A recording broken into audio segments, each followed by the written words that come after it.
Passagem que é narrada no Evangelho de João, muito interessante, que é no capítulo 6, versículo 16 a 21, uma bem conhecida de nós, bem conhecida, inclusive de evangelização, que a gente canta até música para criança sobre essa passagem, que é quando, aqui a partir do capítulo 16, do versículo 16, e quando veio a tarde, os seus discípulos desceram para o mar da Galileia e, entrando no barco, atravessaram o mar em direção a Cafarnaum. De repente começou a ficar escuro e Jesus ainda não tinha chegado para ficar com eles. Então, naquele momento, quando ficou escuro, aí você sabe que aumenta a ventania, e levantou-se porque um grande vento assoprava, e tendo navegado uns 25 a 30 estádios, viram que é uma distância, viram que Jesus andava sobre o mar se aproximando do barco e temeram. Primeiro, não reconheceram que era ele, mas ele lhe disse: sou eu, não temais. Então eles de boa mente receberam do barco, e logo o barco chegou à terra para onde iam. A partir daqui a gente começa a interpretar um monte de símbolos do que isso representa. Primeiro, que descer sozinho para uma empreitada, sem contar com a participação de Jesus, é algo que nos coloca em risco. E o que é descer sozinho? É que muitas vezes a gente acha que não precisa pedir.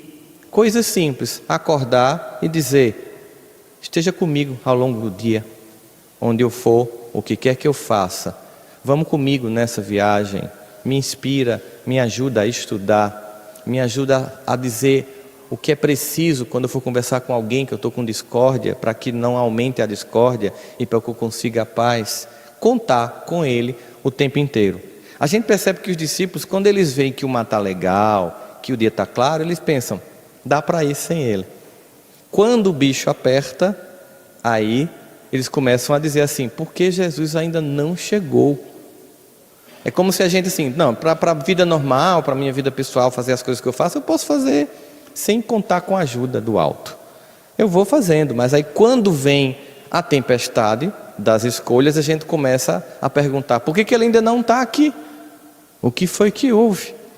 E aí a gente começa a ver que, fazendo um paralelo com a vida da gente, a gente começa a ter aquela sensação de que a gente já remou muito.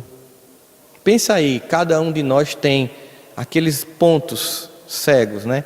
Que a gente já remou, pelejou, tentou, fez um esforço incrível e não consegue, a sensação que a gente tem, sair do lugar. A gente já tentou todas as alternativas que a gente tinha, no entanto a gente continua com um sentimento de desamparo.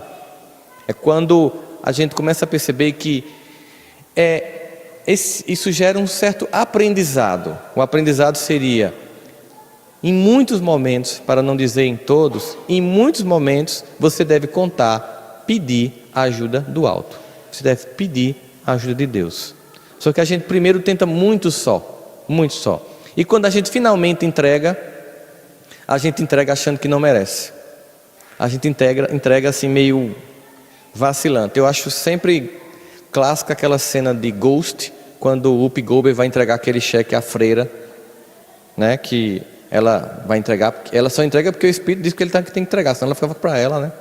Ela entrega, e quando a freira pega, ela fica naquele, segurando o cheque, a freira segurando. A gente entrega mais ou menos assim para Deus. A gente entrega, quando Ele pega, a gente: não, deixa eu tentar de novo, do meu jeito. Claro, Ele é cavalheiro, é de uma gentileza a toda prova. Ele devolve, tenta novamente. Por quê? Porque primeiro Ele não está com raiva porque você está tentando do seu jeito. Porque ter raiva seria um Deus egocêntrico, com um ego humano extremamente limitado, coisa que Ele não tem. Ele deixa porque primeiro Ele sabe, essas experiências, elas geram crescimento. Mas é claro que se você quiser que Ele esteja com você desde o começo, vai ser mais rápido. E aí a gente começa a ver o seguinte: entrar sozinho na barca é o momento em que as tempestades, elas são consequências das escolhas que a gente faz.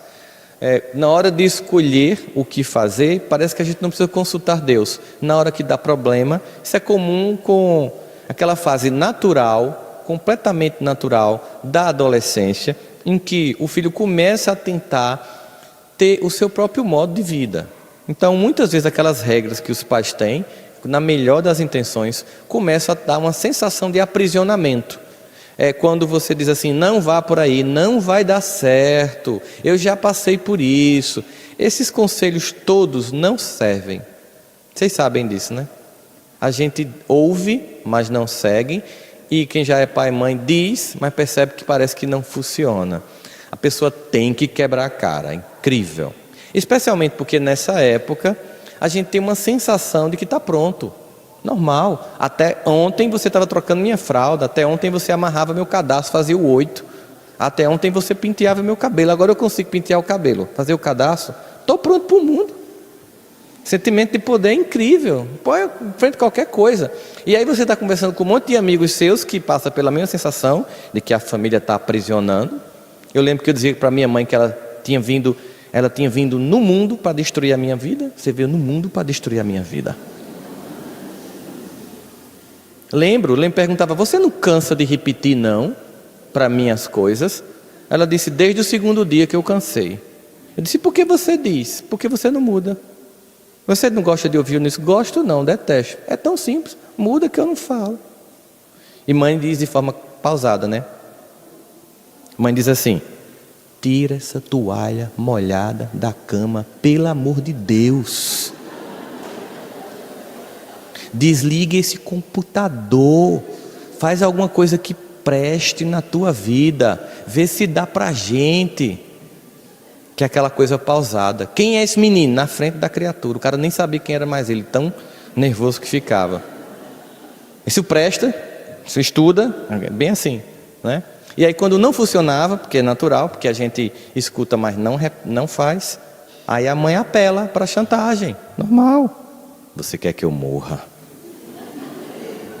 É um clássico da mãe. A outra é, eu vejo a hora eu tenho um AVC nessa casa. A outra é, eu vou ter um ataque cardíaco. E tem aquela ameaça que é a ameaça da abdução do ET. Eu queria sumir dessa casa. Eu queria passar um mês ausente para ver se vocês sobreviveriam sem mim, né? O quarto vira um buraco negro onde tudo some, nada funciona. Mas a gente tem uma sensação de que a gente pode. Então é natural que nesse momento a gente queira experimentar. Só que Deus, como Ele é bem mais equilibrado que nossos pais, óbvio, né? Ele deixa, vai lá filho pródigo, pega teu cavalo, pega metade do que é teu e dá teus pulos, vê como é que tu se sente. Viva a experiência da vida. Não existe um sentimento de um Deus que vai punir porque você experimentou. É você que se pune porque você vai encontrar leis que estão estabelecidas e que não vão mudar no mundo só para satisfazer seu ego. Então você vai encontrar essas leis e vai aprender ao burlar como funciona o sistema. E esse aprendizado ele é importante, ele é necessário. Por isso que esse Pai amoroso deixa a gente experimentar bem. Mas Jesus, como representação desse amor, Ele está perto. Perto para quando a gente finalmente diz assim, ajuda dos universitários, por favor, aqui não dá mais para mim.